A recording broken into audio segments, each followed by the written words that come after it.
Alfred Hitchcock is one of the most notorious horror and thriller film directors in all of film history. He is able to obtain his title and achievement through his use of suspense, using sound and camera techniques to really get the viewer to become nervous yet excited about what is to come. His 1960 film Psycho is no excuse, by applying unique camera placements and techniques along with the sound to help power this feeling of suspense.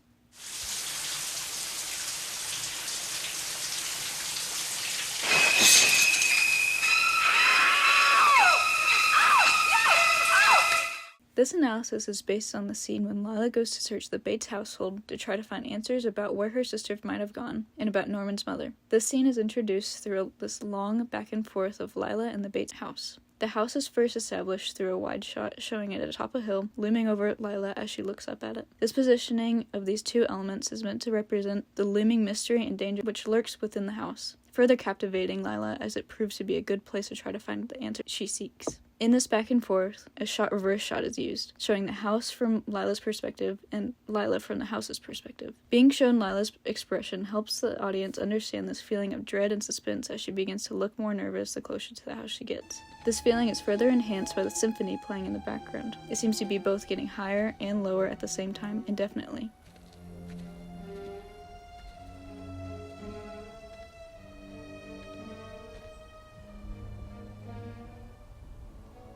This uncertainty of how low or high the sound can get really adds to the suspense factor, as it gives a little indication of what might happen. This music is carried throughout this portion of the scene until it stops when Lila enters the entryway. The entryway of the Bates home is interesting, as anytime it is shown there is no music being played, just silence and the diegetic sound of Lila exploring the home. What is interesting about this concept of the entryway being the only room without any music, there is no music, which might indicate that everything is calm, but that doesn't necessarily mean something won't happen. In fact, that room seems to be the most frightening part of the home, as it is open and hardly has any places to hide. We even see the detective get killed there earlier in the movie.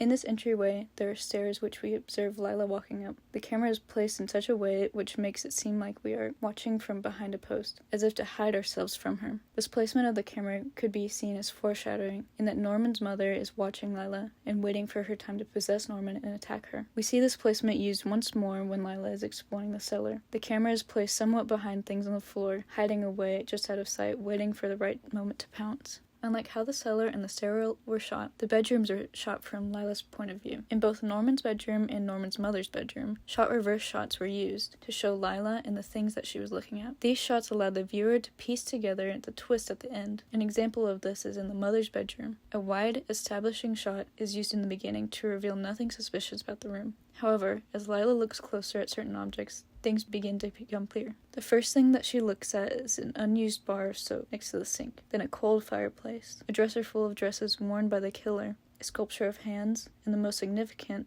a deep indent on the bed where someone had been laying for a long time. All these little hints allow the viewer to create their own story in their head as to why these details are there and why they are important. Allowing the audience to create their own story enhances this feeling of suspense and anticipation, as they want to know if their theory was correct or not. It all leads to the twist when Lila discovers that Mrs. Bates had died and that Norman was the killer the whole time.